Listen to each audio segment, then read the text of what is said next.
आज ओडिशा रे गोटे दुखर दिन। ओडिशार टाइकुन कलाकार उत्तम महांती आज आउ नाहांती। तांकर मृत्यु रे सारा ओडिशा कांदुची। उत्तम महांती एमिति जने कलाकार थिले जहां को जो अभिनय दिया जाए से ताको सुचारू रूपे नहीं जाती।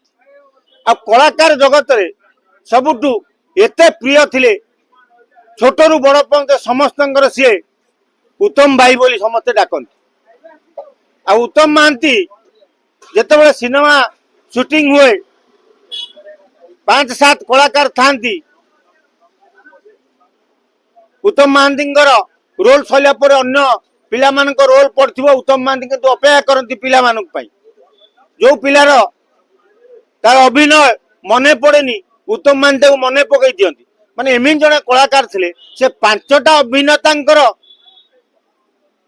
अभिनय सबु निजे मने रखि परथुले।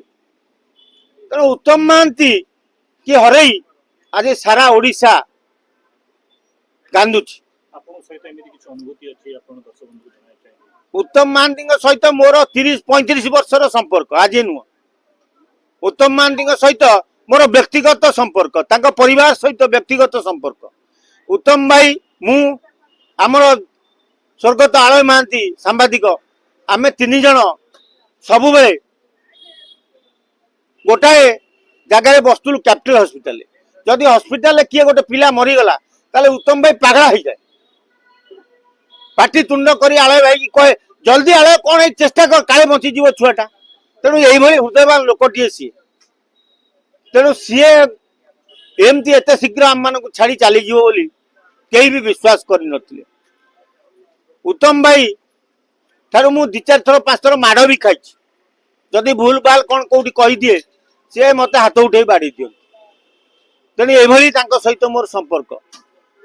तेणु तांकु हरई ओडिशार लोक जहाँ कांदुचंती मु सहजरे ग्रहण करि पानु जे उत्तम भाई आज आम गहन रे आंती बोली।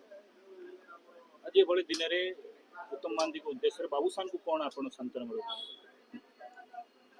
आज एभली बाबूसान को प्रभु जगन्नाथ भरोसा हुअंतु। ताकू साहस दियंतु से तांको बापार केमती अंतिम कार्य सुरुखुरे करि परिबो। प्रभु जगन्नाथ टिकियोपा को भी सहाय हुआ।